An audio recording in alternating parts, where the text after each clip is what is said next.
Hello. Welcome to Fourth and Three. I'm your host, Mike. My co-host will not be joining us today. He's up in his room for the night as he thought it was funny to blow a fart in his sister's face during dinner tonight. So he will not be with us. Hopefully he will be back next week. Speaking of giant, smelly farts, let's start with JT Valenti's team. JT Valenti, the Valenti combo, father and son, came in dead last this week. And on my notes here, I wrote down that they took Breece Hall. And at this point, taking any Jet player with MILF Hunter at quarterback is the same as lighting money on fire, and you deserve to lose. You deserve everything that comes to you. You should never take any Jet again until Zach Wilson is gone. Moving on, he had Marvin Jones Jr., and I'm not even joking. I thought Marvin Jones Jr. retired. I did not know he still played. Richie and Son scrolled down, found him, decided to click his name, and I never thought I would see a worse pick than a bonus Abdullah pick until now. Marvin Jones Jr., Breece Hall, last place for the Valenti fam. Moving on, second worst team of the week, Parr Jr. He didn't really have one terrible pick. He had 5 really bad picks. There's not really much to pick at with his team. There's no Marvin Jones. There's no Amir Abdullah. Just a bunch of guys who didn't do very well. That's really what it comes down to. Moving on to my team, I came in 25th. How do you come in 25th the week after almost winning?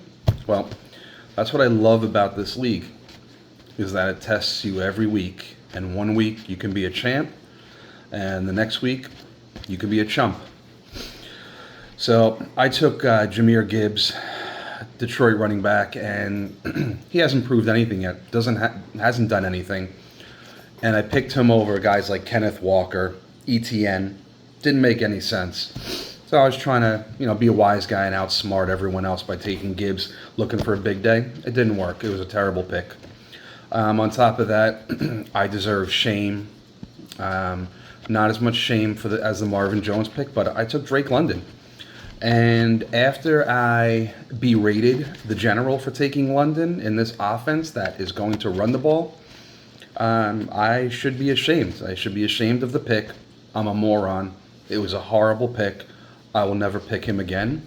I don't care if he has 5 straight games of 10 catches and 100 yards. I won't do it. I can't do it. My team was terrible. I will rebound this week. Let's take a look at our top teams. First place, Remy. Way to go, Remy. Nicely correlated team here. He had Kenneth Walker, brought it back with Adam Thielen.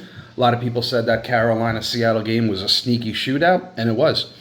He had Kirk Cousins to Jefferson. Great. Only issue I have with Kenny's team is he took the Seattle D. Not sure why you take the Seattle D and then bring it back with Thielen. For 300 less, he could have had the Bills defense against Washington. 30 more points would have given him a score of like 240. Would have had a monster week. Now, the only problem with that is Remy entered his team in a 50-cent tournament.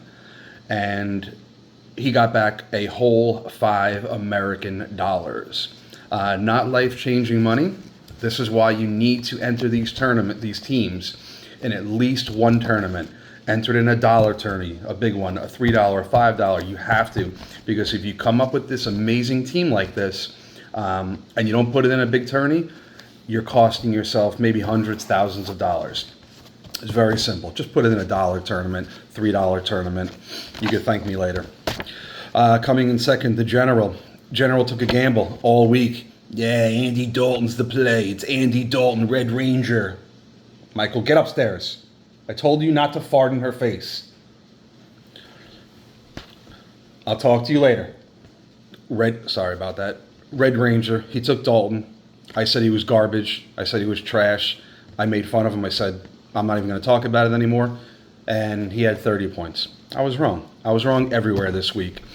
He had him correlated nicely. He brought him back with Kenneth Walker. He had Thielen with him. Also had Madison and Williams. So correlation is something I talk about almost every week, or I will talk about every week.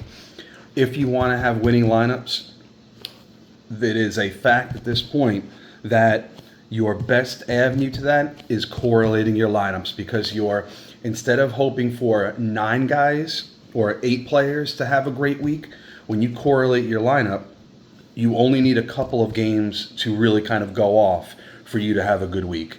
The example is, again, you're taking one guy from Detroit, one guy from the Vikings, one from the Patriots, one from the Jets. Now you need all those games to kind of score high, or you need all those players to kind of be in a nice game situation.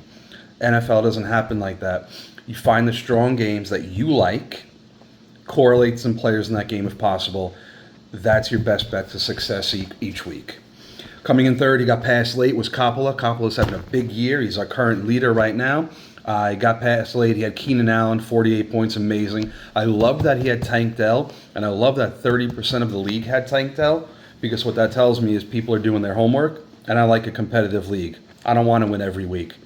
Maybe that's why, subliminally, I put in a shit team this week. I wanted to do bad. Anyway, Tank Dell was a great pick. 30% of us had him. Excellent. Gibbs, he took with me. Gibbs didn't work out. But Coppola, like I said, looking real good this year. Finally, a shout out to Tara. Don't know what happened. I'm thinking she was, I think what messed her up last week or 2 weeks ago was having to go to the Jordan baby party, and she probably didn't have time to put her picks in. Well, no Jordan baby parties this week, and I'm thinking Tara really put her time in, came up with a great team. She was back where she belongs in the top 5. All right, look for the link to this week. I'm going to bounce back. I'll see you then. And a little PSA, don't fart in anyone's face. It ain't cool.